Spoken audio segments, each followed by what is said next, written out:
Today's episode's gonna be different, totally different from the normal episodes.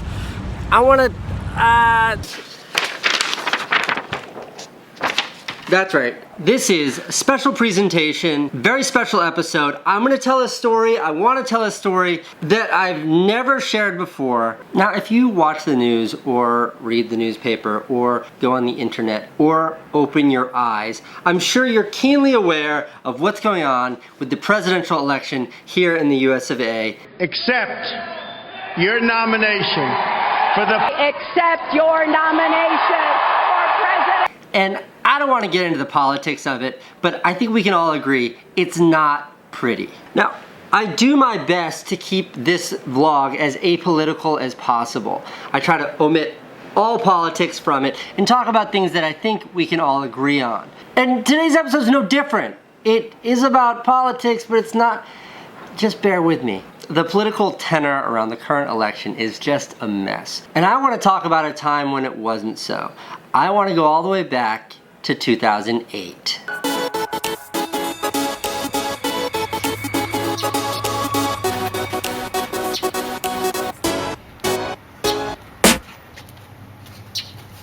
I remember back in 2008, I was a much younger version of myself, and I just learned about this young senator from Chicago. And the first time I heard him speak, I was completely blown away. Cut to later that year, we're getting really close to the election. My homie Graham called me. You might remember Graham, he's the guy I climb mountains with. Graham was running the campaign office in this little town in Ohio called Ironton. So I went down there and I helped Graham at the campaign office, and I would answer phones. Thanks so much, man. Obama campaign, this is Casey. Obama campaign, this is Casey. Ironton, Obama campaign, this is Casey. What was Obama campaign office in Ironton, this is Casey. There it is. Lawrence County, Obama campaign, this is Casey. And I would also go door to door.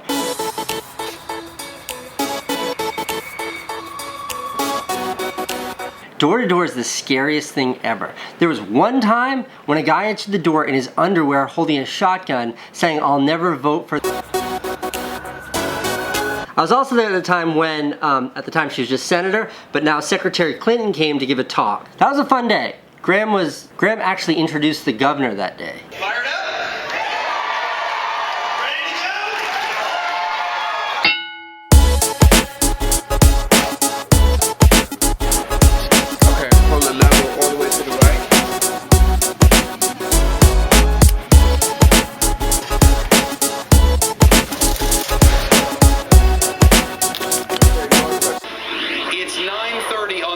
Coast, 6:30 on the West Coast. Barack Obama has won the crucial battleground state of Ohio. 20 electoral... This was such an exciting time. I immediately left the office, I got on my bike, and I just started running around the city. This is Union Square.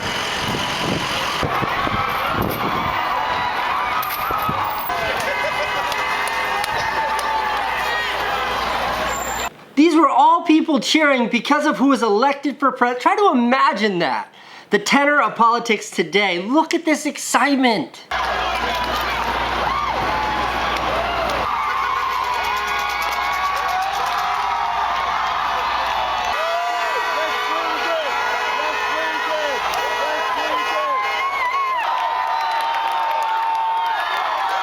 It was just everywhere. It was people going nuts. This is Times Square, New York City, November 4th. 2008. Happy New Year!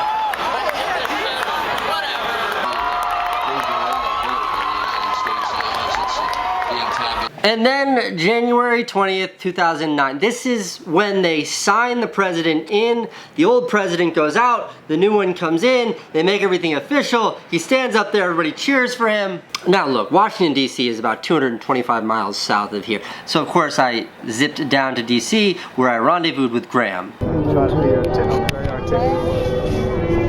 Almost inauguration time. Been standing for let's see, 7 straight hours. My back's starting to hurt. Yep. I had never been in Washington, D.C. before when there was a presidential inauguration happening, but there were just parties everywhere, and we went to all of them. Exhausted. Today's the same day as when we were up at 2 in the morning. This is a younger 26-year-old Casey. I'm not the maniac now that I was then.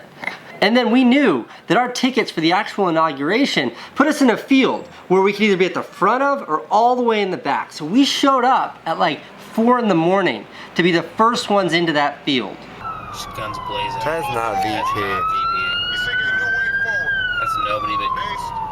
This is when they finally opened the gates, and DC police and Secret Service were like, hold back, don't go just yet, don't go. Hold. Hold up. Hold. Hold. Hold. Hold. Hold. Steady. Steady.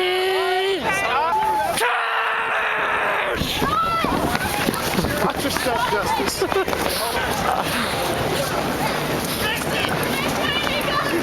Left! Flank left! Okay. Here's the thing. Alright. Look around, see if you can get better. I'm happy. I'm good with it. Where's John? I think this is the spot. This is the spot. You can see the Podium and the big screen.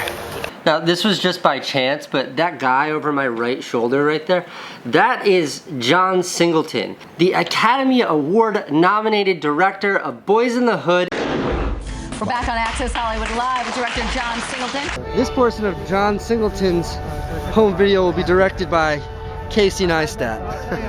I'm dropping Casey's camera. Notice that he put his name on it just like he's like 8 years old. Casey had to put his name on his camera in case he forgot, whose camera it was. So. Is this mine? We're also wearing shirts and ties. That was Graham's idea. I remember asking him, why are you putting on a tie? We're gonna stand in a field for a whole day. And he said, when you're an old man and you look back at the day you were at Barack Obama's inauguration, don't you want to see yourself wearing a shirt and tie? I'm sorry, my string going against face. I'm sorry that my hand is in your face. I just gotta get this shot. If you need to use my hand as a chin rest, you go ahead and do it.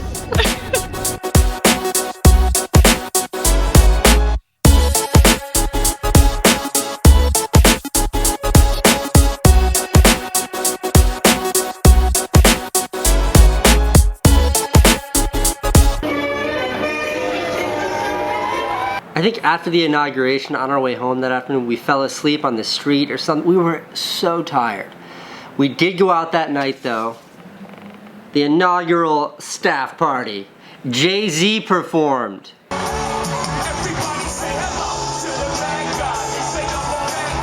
That was a super fun night, and it ended with Graham taking, without permission, a presidential seal. I mean, they were gonna throw it out anyway. As he was leaving with this presidential seal, security stopped and they're like, what is that? And he showed it to him.